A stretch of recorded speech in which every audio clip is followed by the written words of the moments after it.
Olá, seja muito bem-vindo ao Contos do Cangaço. Clique no botão de inscrever-se agora e ative o sininho para não perder nenhuma história do sertão. Você consegue imaginar matar 17 pessoas com as próprias mãos? Saquear vilas cuimarcossas, violentar mulheres e ser demônio em forma humana por 12 anos? E depois trocar o rifle pela Bíblia, o chapéu de couro pela batina, tornar-se padre respeitado em cidade pequena, ouvir confissões, dar comunhão, batizar crianças, durante 23 anos, mantendo o segredo absoluto de quem você realmente era?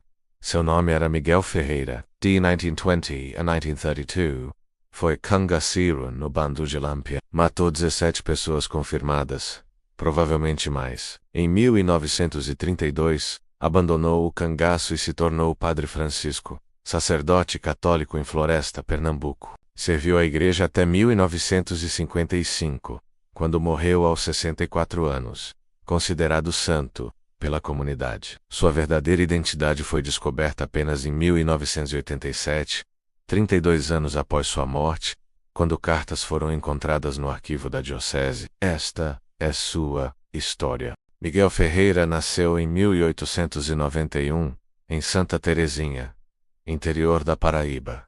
Era segundo filho de família pobre. Pai era vaqueiro, mãe lavadeira. Tinha 2 irmãos e uma irmã. Vida era dura, mas não era insuportável. Até 1908.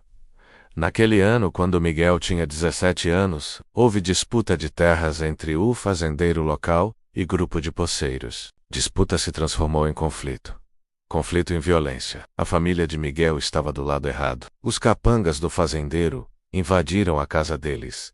Numa madrugada de maio, mataram o pai a tiros. Estupraram a mãe e a irmã na frente de Miguel e dos irmãos, amarrados, incapazes de ajudar. Depois, queimaram a casa. Miguel e os irmãos sobreviveram. A mãe e a irmã também, tecnicamente. Mas algo havia morrido nelas. Ano depois, as duas se suicidaram, juntas bebendo veneno de rato. Miguel tinha agora 19 anos, órfão, destruído. Seus 2 irmãos foram trabalhar em fazendas distantes. Miguel escolheu caminho diferente. Procurou o cangaço. Em 1920, com 29 anos, Miguel finalmente conseguiu entrar no bando de Lampião. Não foi fácil. Lampião era seletivo. Testava homens brutalmente antes de aceitar. Mas Miguel passou em todos os testes. Não porque era forte ou corajoso, porque não tinha medo de morrer. Homem que não tem medo de morrer é o mais perigoso de todos. Durante 12 anos, Miguel foi cangaceiro leal, participou de saques, emboscadas, confrontos, matou 17 pessoas confirmadas, 13 homens, 4 mulheres, alguns em combate, outros execuções, mas Miguel era diferente de outros cangaceiros em aspecto crucial. Ele não gostava, não sentia prazer na violência. Fazia porque era trabalho, porque era sobrevivência. Porque o mundo havia lhe ensinado que violência era a única linguagem que importava. Mas não gostava. À noite, enquanto o bando comemorava vitórias, Miguel ficava sozinho, limpando armas em silêncio. Corisco achava ele estranho. Dadá o chamava de morto-vivo. Lampião tolerava porque Miguel era eficiente, nunca questionava ordens, nunca causava problemas. Maria Bonita, única que prestava atenção de verdade, percebeu algo que outros não viam. Miguel estava se destruindo por dentro. Em 1920, com 29 anos, Miguel finalmente conseguiu entrar no bando de Lampião. Não foi fácil. Lampião era seletivo. Testava homens brutalmente antes de aceitar. Mas Miguel passou em todos os testes. Não porque era forte ou corajoso, porque não tinha medo de morrer. Homem que não tem medo de morrer é o mais perigoso de todos. Durante 12 anos, Miguel foi cangaceiro leal. Participou de saques, emboscadas, confrontos. Matou 17 pessoas confirmadas, 13 homens, 4 mulheres, alguns em combate, outros execuções, mas Miguel era diferente de outros cangaceiros em aspecto crucial. Ele não gostava. Não sentia prazer na violência. Fazia porque era trabalho, porque era sobrevivência, porque o mundo havia lhe ensinado que violência era a única linguagem que importava. Mas não gostava. À noite, enquanto o bando comemorava vitórias, Miguel ficava sozinho, limpando armas em silêncio. Corisco achava ele estranho. Dadá o chamava de morto-vivo. Lampião tolerava porque Miguel era eficiente, Nunca questionava ordens, nunca causava problemas. Maria Bonita, única que prestava atenção de verdade, percebeu algo que outros não viam. Miguel estava se destruindo por dentro. Naquela noite, Miguel desertou. Era traição gravíssima. Deserção do cangaço era punida com morte. Lampião mandava caçar desertores implacavelmente, para servir de exemplo. Mas Miguel não ligava. Se morresse, morria. Se vivesse, tentaria algo diferente. Fugiu durante a madrugada, enquanto o bando dormia. Levou apenas roupas no corpo e uma Bíblia que havia roubado da igreja em Bom Conselho. Caminhou durante 3 dias pela Caatinga, comendo raízes, bebendo do raiacos, evitando estradas. No quarto dia, chegou a um monastério beneditino nas montanhas perto de Triunfo. Bateu a porta. Quando o frade atendeu, Miguel disse apenas: "Preciso de perdão." Os frades o aceitaram. Não fizeram perguntas. Regra do monastério era que todo homem merecia chance de redenção, não importa passado. Miguel ficou ali por 3 anos, 1932 a 1935. Trabalhou em silêncio, rezou obsessivamente, estudou latim, teologia, doutrina católica, dormia 3 horas por noite, acordava para rezar, trabalhava até exaustão. Os frades perceberam que ele estava se punindo. Tentaram conversar, mas Miguel não falava sobre passado. Apenas trabalhava e rezava. Em 1935, com 44 anos, Miguel foi aceito como seminarista. O processo foi acelerado devido à sua idade e dedicação extraordinária.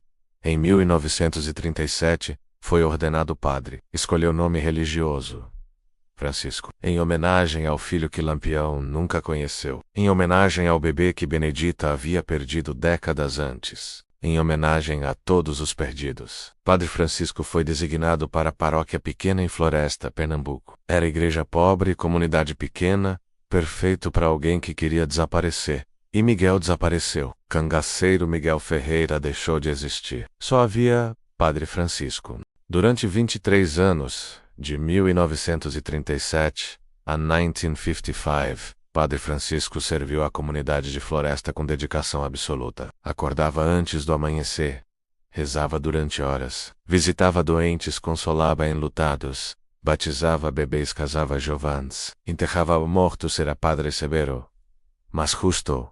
Nunca gritava, nunca julgava, apenas escutava, e suas penitências eram sempre as mesmas: reze, trabalhe, ajude alguém. A comunidade o amava. Diziam que tinha algo especial nele, uma compreensão profunda do sofrimento humano. Quando alguém confessava pecados terríveis, violência, traição, ódio, Padre Francisco não se horrorizava, apenas assentia, como se já conhecesse aquela escuridão intimamente, porque conhecia. Ele próprio ia à confissão todo mês com um padre de cidade vizinha. Sempre confessava os mesmos pecados, as 17 vidas que tirara.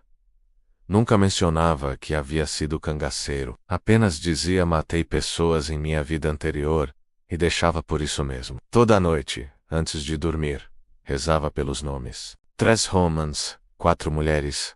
Sabia todos os nomes. Nunca esqueceu. Rezava para que Deus os perdoasse pelos pecados deles, e rezava para que eles o perdoassem pelos dele. Durante 23 anos, ninguém em Floresta soube quem Padre Francisco realmente era. Ele manteve segredo perfeitamente, mas não era fácil. Em 1938, Lampião foi morto em Angicos. Quando notícia chegou, Padre Francisco trancou-se na igreja por 3 dias. Não comeu, não bebeu, apenas rezou. Quando saiu, estava pálido, olhos fundos, mas não disse nada. Em 1940, Corisco foi morto. Padre Francisco rezou missa especial, sem explicar porquê. Em 1949, Maria Bonita foi morta. Padre Francisco chorou durante a homilia. Paroquianos acharam estranho, mas atribuíram a sensibilidade dele. E havia momentos de perigo. Uma vez, em 1943, veterano da Volante passou por Floresta. Veterano antigo que havia caçado Lampião nos anos 20 e 30, ele foi à igreja. Confessou, falou longamente sobre anos caçando cangaceiros. Matei muitos, padre, e me arrependo de nada. Irã demônios, todos eles. Padre Francisco ficou em silêncio, coração disparado. Será que o homem o reconheceria? Haviam se encontrado em combate alguma vez? Mas não.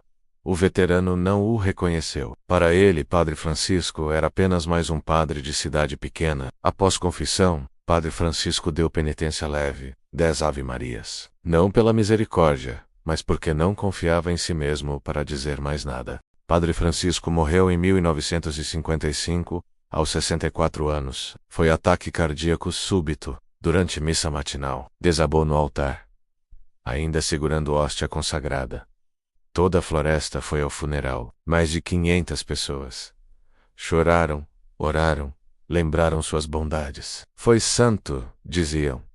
Nos salvou, diziam. Está com Deus agora, prometiam. Padre Francisco foi enterrado no cemitério da igreja, ao lado dos outros padres que haviam servido a paróquia. Simples cruz de madeira com nome Padre Francisco, 1891 a 1955. Servo fiel de Deus.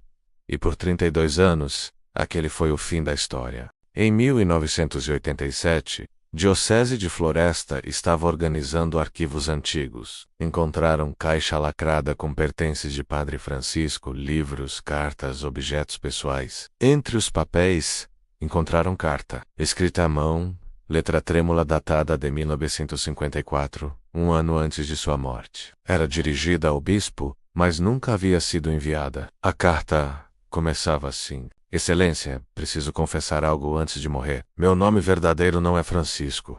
É Miguel Ferreira. E antes de tornar-me padre, fui cangaceiro no bando de Lampião durante 12 anos. A carta continuava por 5 páginas. Detalhava sua vida no cangaço. Nomeava as 17 pessoas que havia matado. Descrevia cada morte em detalhes dolorosos. E terminava com súplica. Não sei se mereço o perdão de Deus. Tentei viver vida reta durante 23 anos, mas nada pode apagar as vidas que tirei. Apenas peço que, se possível, missas sejam rezadas pelas almas daqueles que matei. Eles merecem paz, mesmo se eu não mereço. A carta nunca foi enviada porque Padre Francisco morreu, antes de juntar coragem. A diocese debateu o que fazer. Alguns queriam revelar a verdade, outros queriam manter segredo, proteger a memória do Padre amado. No final, mantiveram segredo. A carta foi rearquivada. Pouquíssimas pessoas sabem até hoje. Mas alguém vazou cópia nos anos 90, e a história se espalhou entre historiadores do cangaço. A história de Miguel Ferreira menos Padre Francisco menos nos força a perguntar.